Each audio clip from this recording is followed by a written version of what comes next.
Բացեք ձեր բրաուզերը ու հավաքեք Code Republic ATM։ Կանանք ամեն պիքսելն է օգտագործենք, օրինակ, այսինքն Y-ով որ ինքը 0 է, դրանից ինչքան ներքև պետք է գտնվի։ Հենց այդ դինոզավրիկ խաղն էլ ինքը անվերջ է, այսինքն այդ խաղը վերջ ունի, նման անվերջ գնալու է։ Հարամ լինի տենց լեզու։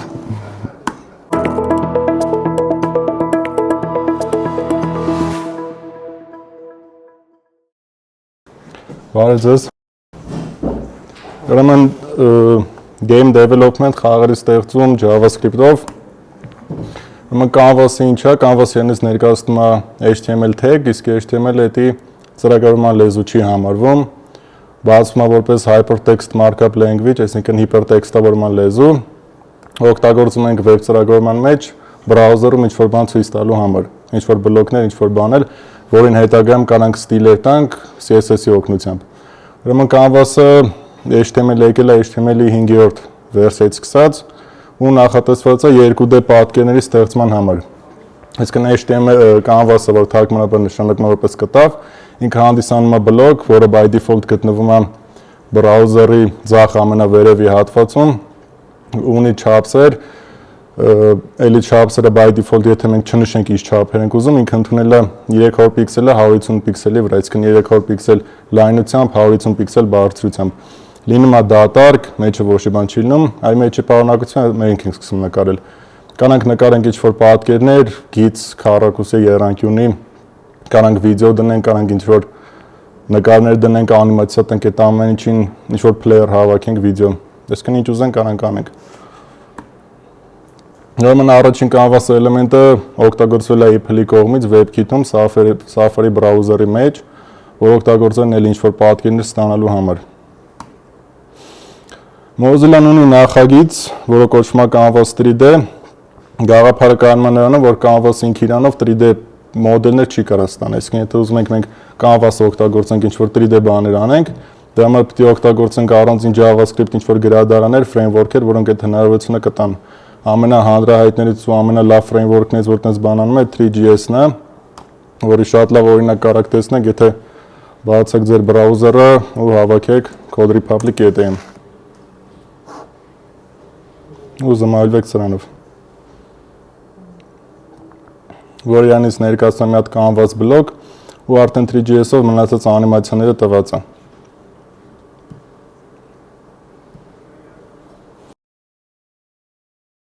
Բնականաբար ունի թերություններ,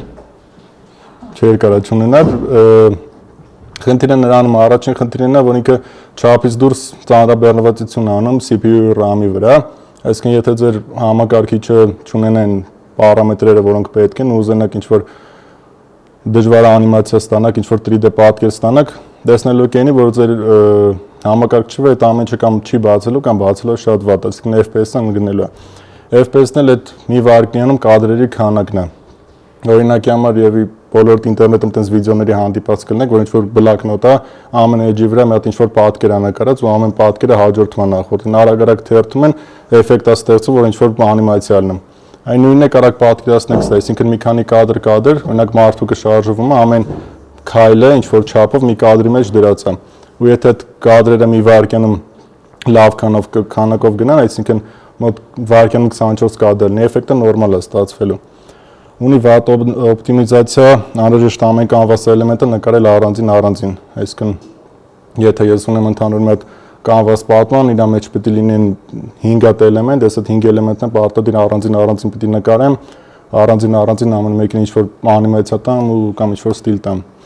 Առավելություններ էլ ունի, ի տարբերություն SVG-ին շատ ավելի հարմար է, ունի ապարատային արագացման մասին կարաք Google-ը բացեք, Google-ը հենց դոկումենտացիա ունի Canvas-ի ապարատային արագացման մասին։ Search-անը կբերի ապարատային արագացումն էլ հենց այդ բանն է, որ մենք կարանք ղեկավարենք այդ FPS-ը, այսինքն վայրկյանում քանի կադր կեթա։ Ու յուրաքանչյուր պիքսելը, այսինքն մեր էկրանը բաղկացած է պիքսելներից, կարանք ամեն պիքսելն օգտագործենք, օրինակ 2 պիքսել ստերից, 3 պիքսել ստերից։ Կան շատ գրադարաններ, դե արդեն ասացի, Canvas-ի հետ աշխատելու համար։ Այդ գրադարաններից են հիմնականում սրանք են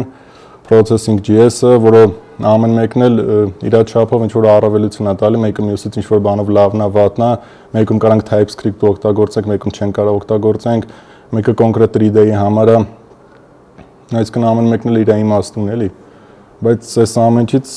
հիմնականում ամենալավը 3GS-ն է աշխատում։ Բայց այդ 3GS-ն էլ օգտագործեն հիմնականում ու մենակ 3D դիզայնի համար։ Canvas-ի օգտագործման օրինակ Canvas-ը արդեն ասացինք, որ HTML page-ի վրա ուղղանկյուններ ներկայացնում 300-150-ի վրա։ Ու եթե ուզում ենք ինչ-որ Canvas element հայտարենք, ուղղակի բացում ենք մեր HTML դոկումենտը ու գրում ենք Canvas with height կարանք չնշենք, with իր երկարությունն է, height-ը լայնությունը, բարձրությունը։ Ստե նշած է 200 պիքսելը 100 պիքսելի վրա, այսինքն իր 300-150-ը մենք փոխում ենք մեր ուզած չափսերով։ Ու ավելացնենք մի քիչ JavaScript, արդեն ինչ ենք անում JavaScript կոդում հայտարարում ենք մի փոփոխական C,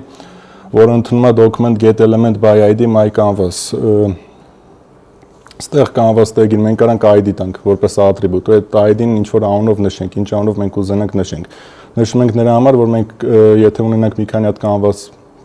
element, կարողանանք ամեն մեկին առանձին դիմենք։ Get element by id ենք անում, document-ը մեր DOM-ն է, այսինքն մեր document-ն է, edge-ն է, get element-ն է method-ը օբյեկտի վրա, որը կանչում է վեկալում իրան իր ID-ով։ Այս պարագայում օրինակ դիտարկում ենք, որ Canvas-ի tag-ը HTML-ում տված է ID-ն my canvas ու տենց վերցնում ենք մեկ հետի։ Հաջորդ օրում փոփոխական ենք հայտարարում ctx անունով, այսի ընդունված կարգա Canvas-ի հետ աշխատելուց փոփոխական անունը սենց հայտարարել։ Ու իրան տալիս ենք այն արժեքը, որ ինքը վերցնում է մեր C փոփոխականը, որ արդեն վեկալել է այդ Canvas էլեմենտը ու get context անում տվադ է։ Ուրեմն get context-ը ցույց է տալի իր պարունակությունը ինչ է լինելու։ Հիմնականում կարանք տանք ինչ-որ թվով, տալիս են 4-ը կամ տանք 2D։ Այդ ընդունված է 2D տալը, որովհետև մենք աշխատում ենք 2D օբյեկտների հետ։ Հետո մեր արդեն ctx-ի վրա կանչում ենք move to մեթոդը ու իրան տալիս ենք երկու արգումենտ 0-0։ Move to-ն ինքը ասում է, որ այս մեր գիծը, որ մենք նկարում ենք, աջ մասում կարաք տենակ, ինքը որտեղից է սկսելու 0-0-ն Էդի ձախ անկյունն ամենավերևի հատվածից, այսինքն իր զրոյական կետը։ Եթե ես ուզենամ, որ իմ գիծը չսկսի 0-ից, սկսի ուրիշ կոորդինատից, ես այդ կոորդինատներն եմ տալու։ Իմ բլոկի ձախ հատվածը x-ն է, վերևի ու ներքևի հատվածներն է y-ը։ Այսինքն առաջին պարամետրը x-ն է, երկրորդը y-ը, թե x-ով ու y-ով որտեղ է գտնվում։ Հաջորդը նույն փոփոխականի վրա, այսինքն նույն օբյեկտի վրա կանչում ենք line to մեթոդը, որին տալիս ենք, թե այդ գիծը մինչև ուր դե պետք է գնա։ 200-ը 100-ի վրա, այսինքն վերգալում ենք վերջնակետը։ Այսինքն move to-ն իր ելակետն է, որտեղից ինքը սկսելու է։ Line to-ն իր վերջակետը, որտեղ ինքը կվերջանա։ Բայց քանի որ էսի Canvas-ը մենք մի հատ էլ պետք է այդ նույն փոփոխականի վրա stroke մեթոդը կանչենք, որը համարվում է Canvas-ի, այսպես ասած, թանաքային մեթոդներից մեկը, այսինքն պատասխանատու նկարել ամեն այդ գիծը, որ երևա։ Այստեղ այդ նույն մեթոդների բացատրությունն է։ Ուրեմն այսօր կփորձենք ստեղծել դինոզավր խաղի նման մի հատ խաղ։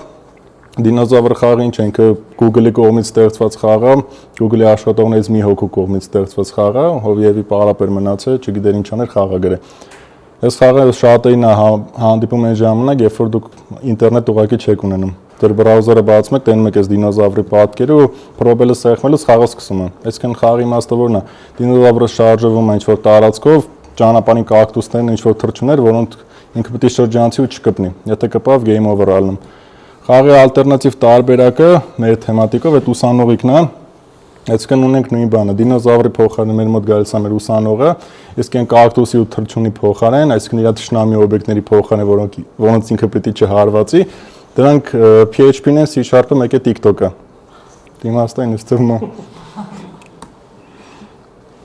Խաղի լոգիկան ինչ է, եթե ուսանողը դիպչում է թշնամի օբյեկտներից որևէ մեկին, խաղը ավարտվում է։ Պայմանը դրած, եթե այդ օբյեկտները C#-ն է կամ PHP-ն, message-ը գալի, որ հարամ լինի տենց լեզուն։ TikTok-ի դեպքում է հարամ լինի տենց mobile app-ը։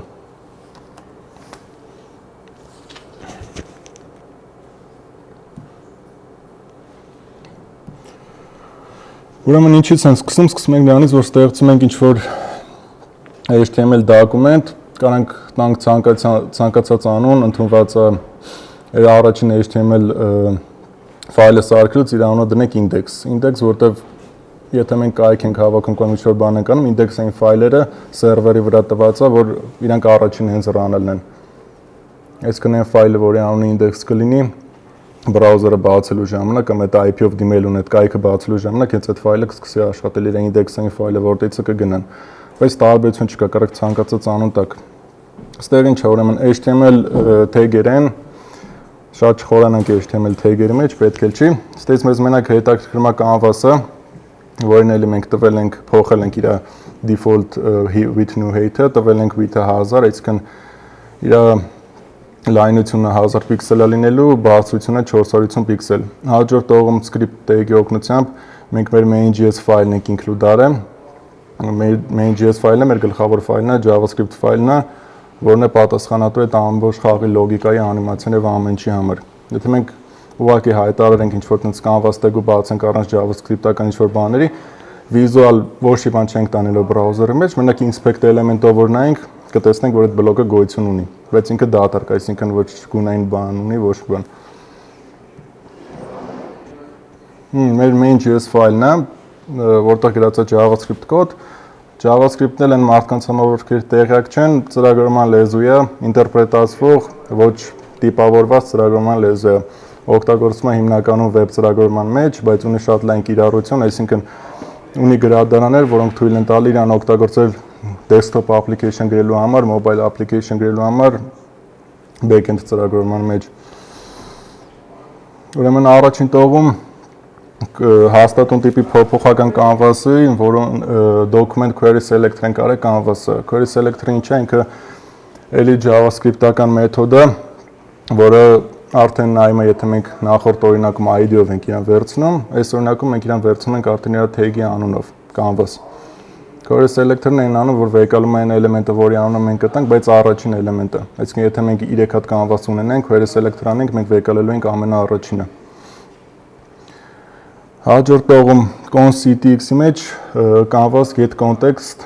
2D, էլի տալիս են context-ը ինչա պարունակելու ինքը։ Հետո երկու հատ փոփոխական ունենք, էլի հաստատուն տիպի width, մեկ էլ height, որն էլ ընդունում է canvas-ի width-ն ու height-ը։ Canvas-ն էլ մեր արդեն օբյեկտ է, որը պարունակում է հենց այդ canvas tag-ը, որ վերցրել ենք։ Հաջորդ տողում background-ն է իրան, որն է fill style անում green։ Այսինքն այս fill style-ը արդեն canvas-ի մեթոդներից է, fill, այսինքն ինքը լցնում է, ու ինչ որ գույն ենք տալի, գույնը կարանք տանք ուղղակի բառեր նշելով, green, red, չգիտեմ, կամ կարանք ինչ որ կոդի միջոցով, այսինքն ամեն գույն ունենում է իր կոդը։ Այսինքն նույնը կարանք անենք սենց, բայց դեպքում կստացի, որ սպիտակ է լինելու մեր պատմանը։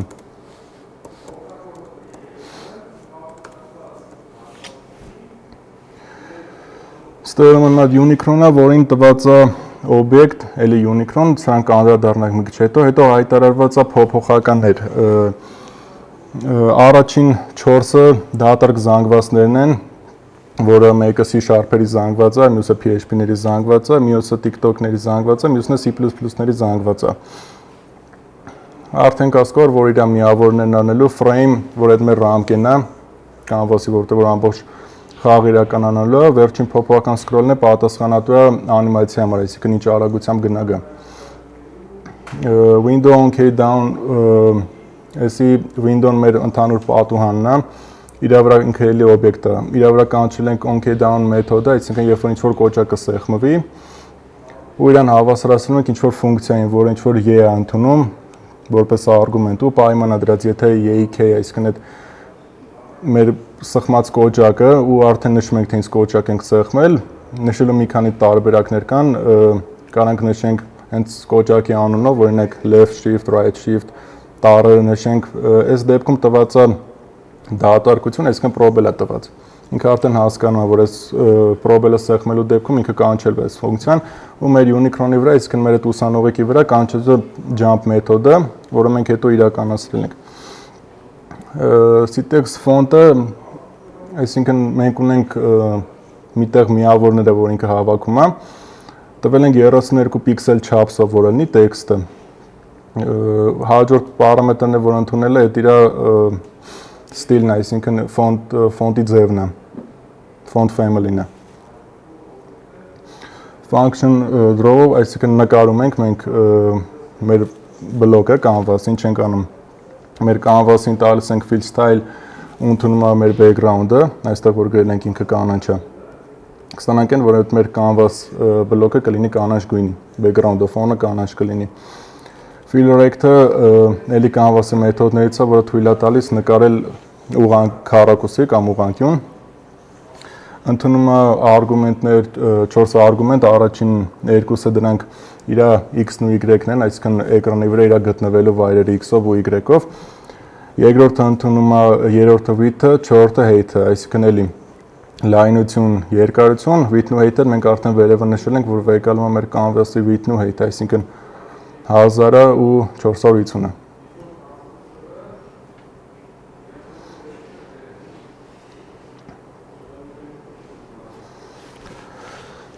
Մեր canvas-ի վրա fill style ենք անում էլի width ենք տալի, այսի արդեն աշխատում ենք այն միավորների վրա, որը ցույց պետք է տա։ Տալիս ենք, որ ինքը սպիտակ գույնով վերև է, fill text ենք տալիս, այսինքն իր մեջ text ենք գրում, գրում ենք score, այսինքն իր միավորները ու տալիս ենք մեր score փոփոխականը, որն էլ ցույց է տալու այդ բան ինչքան միավոր ինքը հավաքել է։ 10 ու 35-ն էլ էլի իր չափսերն են, 10-ը իր երրորդ արգումենտը ցույց է տալի իր մաքսիմալ երկարությունը ինչքան պետք է լինի։ 35-ն էլ, այսինքն 4 արգումենտն է ցույց է տալի, թե ինքը վերևի հատվածից,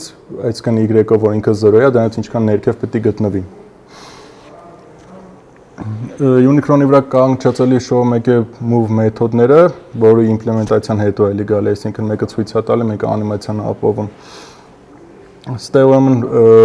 պայմաններ կան, if-frame-ը մոդով բաժանած 100-0, շարպսում էր զանգվածի մեջ, շարպերից զանգվածի մեջ, push ենք անում օբյեկտ, մեր շարպը, մեր շարպն էլ իրականում ֆունկցիա է, հեսա, շարպը ֆունկցիա, ուրեմն JavaScript-ի մեջ տենց բան կա, որ մենք կանանք ինչ-որ function հայտարարենք, ինչ-որ ֆունկցիա ունենանք, հետո այդ ֆունկցիայի անունով օբյեկտ ստեղծենք։ Էլի JavaScript-ական բան է։ Ուրեմն նշում ենք this r-ը, այսինքն դրա r-ը, որը մենք ընդունում է 80, ինքը ցույց է տալի իր չափսը։ Երկրորդը x-ը, թե ինքը x-ով որտեղ է, ու y-ը։ X-ով ինքը width-ին է հավասար, այսինքն իր երկարությանը, ինքը գտնվելու է ամենասկզբում։ Հետո height-ից մինուս ենք անում իր չափսը, ու արդեն կառավարում ենք իրան, որ ինքը տարբեր տեղեր են գնի։ Ուրեմն ստե ունենք move մեթոդը, որին հավասարում ենք ինչ-որ function-ի։ Move-ը ինչ անում, վերկալում է իր x-ը, իր կոորդինատը, ու մինուս անում scroll, այսինքն ինքը շարժվելու է, այսինքն այդ C# այդ մեր թշնամի օբյեկտը դեպի ձախ շարժվելու է, մինուս առնելու։ Էֆեկտը ստեղծվելու, որ իրականում մեզ թվալա, որ այդ մեր ուսանողիկը շարժվում է, բայց իրական ոչ թե ուսանողն է շարժվում, ուսանողը մնում է իր տեղում, օբյեկտներն են գալի իր վրա։ Show մեթոդը անում ենք նրա համար, որ ցույց տանք մեր այդ ուսանողիկին ինչ անում ինքը։ Մի հատ փոփոխական image ունենք, որին տվել ենք որպես object image օբյեկտը, որը էլի HTML-ական օբյեկտ է, JavaScript-ական գոյություն ունի իր մեջ։ Image.src մեթոդն էլ ընդունում է նկարի անունը, sharp.jpg, ես այն ֆայլի մեջ ունեմ sharp.jpg-ը ու քանի որ իմ JavaScript ֆայլն ու այդ նկարած գտնվում են իրար կողք, նույն ֆոլդերի մեջ, ճանապարհը նշելու համար, թե իմ նկարը ուր դիա գտնում, ինձ առանձնապես պետք ինչ որ ճանապարհ նշել, որտեղ իրանք իրար կողք են, ուղղակի նշում եմ sharp.jpg կամ կարամ անեմ /sharp, էլի նույն բանն է ստացվում։ Եթե ինքը գտնվի ինչ որ images ֆոլդերի մեջ, ես պետք է անեի արդեն /images, այսինքն images folder-ն եք մտնում /նկարը։ Մեր այդ canvas-ի վրա էլի կաչում ենք draw image մեթոդը, որը թույլ է տալի նկարել, տեղադրել։ Առաջին արգումենտ ընդունում է image-ը մեր, որ իր մեջ պարունակում է նկարի հասցեն։ Երկրորդ ու երրորդ արգումենտները ընդունում են իր գտնվելու վայրը բլոկի մեջ։ Տված է this x-ն ու this y-ը, այսինքն որ իրանք գտնվեն հենց այդ ուսանողի տեղում, այսինքն որտեղ որ ուսանողի օբյեկտն է, այդել լինի նկարը, այսինքն տպավորությունն ունի, որ այդ նկարը հենց մեր օբյեկտն է։ Երրորդ ու չորրորդ արգումենտը ընդունում է թվեր էլի width-ն ու height-ը, իր լայնությունն ու բարձրությունը։ Հաջորդը գալիս է function PHP-ն, որը PHP-ն է նկարում, երրորդը TikTok-ն է, չորրորդն է մեր C++-ն է։ Առանձնապես իրար ֆունկցիաները չեն տարբերվում պարունակությամբ, մենակ չափսերով են տարբերվում։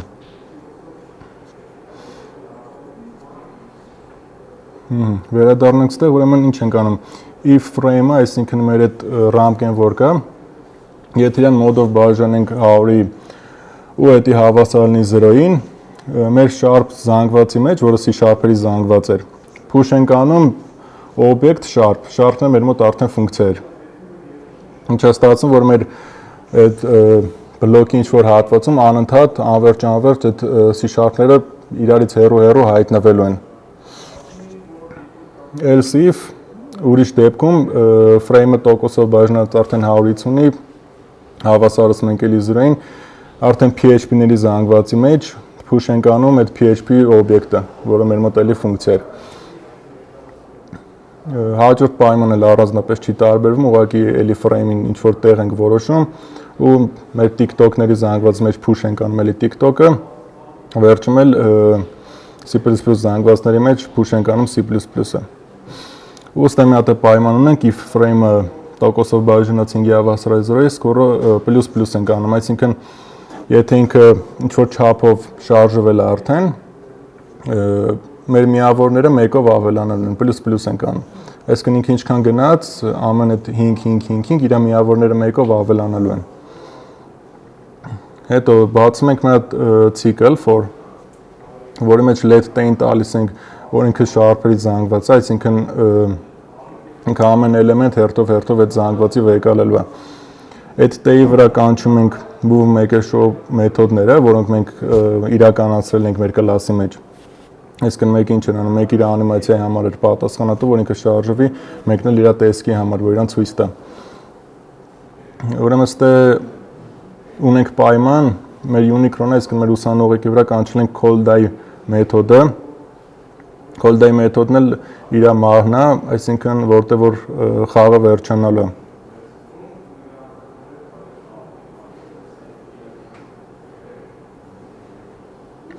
Հեսա call-die-ն է, արդեն էլի մեր ուսանողի այդ օբյեկտի մեջ է։ This call-die function-ը ընդունում ֆունկցիա է, որ ընդունում է մի հատ պարամետր, ու այդ պարամետրը մենք ամեն թշնամի օբյեկտի վրա տալիս ենք, որ հենց ինքն է այդ պարամետրը լինելու։ Ինչ էր, այստեղ երկու հատ փոփոխական է, dcx-ը գումարում ենք dcr-ն, այսինքն իր x կոորդինատին գումարում ենք իր չափսը, եթե դա մեծ է n օբյեկտին, որը իրան խանգարելու է իր x-ից ու իր ու հենց այդ օբյեկտի x-ից,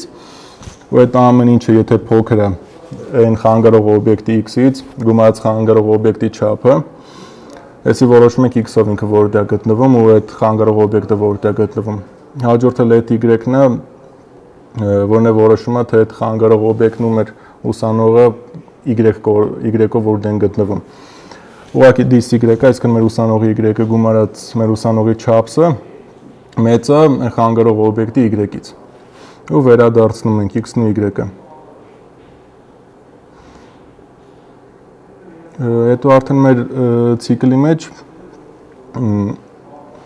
որ t-ին տալիս ենք, որ ինքը sharp-երի զանգվածից վեկալում է էլեմենտները հերթով, պայմանը դա, եթե Unicron-ի մեր ուսանողի վրա կանչվում այդ call-die մեթոդը, որտեղ որ ինքը ընդունում էր այդ order պարամետր, մենք ստից իրան տալիս ենք t, այսինքն մեր բանը ամեն այդ խանգարող օբյեկտը, այս պարագայում C#-ը։ Ինչ է կատարում, իր միավորները հավասարվում են 0-ին, իր վրա անիմացիա աշխատում էլի 10 չափով, այսինքն ինքը լրիվ հետ է եթում, իր զրոյական կետին է եթում։ Ու մեր C#-երի զանգվածը, որը մենք push ենք արել, ենք լցվել հայտնվել, զրոյանում են, այսինքն կորում են, խաղը նորից սկսում է։ Ու alert ենք անում, alert-ն է էլի JavaScript-ի հրամաններից մեկն է, որը էկրանի բրաուզերի վերևի հատվեց, պատմանաբացում ինչ-որ message է։ Այս պարագայում message-ը հարամ լինի տենց լեզուն։ Հաջորդ էլի ցիկլը, որը արդեն բացել ենք մենք PHP-ի համար, գործողությունները նույնն է, TikTok-ի համար էլ նույնն է, մենակ տարբերությունն է, որ TikTok-ի դեպքում message-ը լինում է հարամ լինի տենց mobile app-ը։ Մի հատ էլ ցիկլ ունենք մեր C, որի մեջ let C-ին տալիս ենք C++-ներ զանգվածի հերթով ամեն տարը։ Ու ինչ ենք անում, եթե արդեն նույն կանչում ենք էլի call die մեթոդը, այսինքն ինքը հարվածել է այդ C++-ին, բայց այս պարագայում, քանի որ C++-ի դեպքում ուսանողը երբեք չի կարող մահանա, մենք ուղղակի իր միավորները 50-ով ավելացնում ենք, ու էլի այդ C++ զանգվածները հավասարացնում ենք 0-ին, որ ինքը այդ հարվածի պահին կորի տպավորություն ստեղծի, որ ինքը վերցրեց այդ C++-ը։ Ու այս ամեն ինչ անելուց մոտավորապես հենց մի բան ենք ստանում։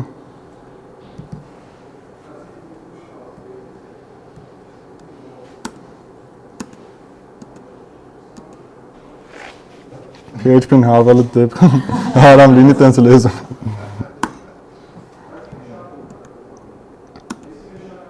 Էլի վերևից խփեց C#-ին, տարբերություն չկա։ Ինչ որտեղ կպավ։ Ոնց որ չի ստացվում, վերջնի խփում ենք մատ լեզվի։ Այստեղ ուշադրություն, հենց որ ինքը C++-ին է հանցնում, մեր լոգիկան աշխատում է, այսինքն մեր միավորները 50-ով ավելանում են։ Ու քանի որ հենց այդ դինոզավրիկ խաղն էլ ինքը անվերջ է, այսինքն այդ խաղը վերջ ունի, նման անվերջ գնալու է, ու ուսանողի ծրագրավորող դառնալու ճանապարհն էլ անվերջ, բնականաբար մեր խաղն էլ անվերջ ունելու։ Վերջը գալիս է այն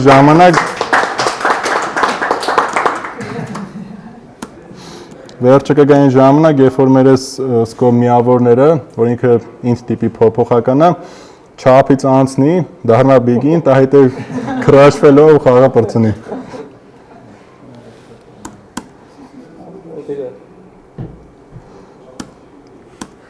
Վերջ։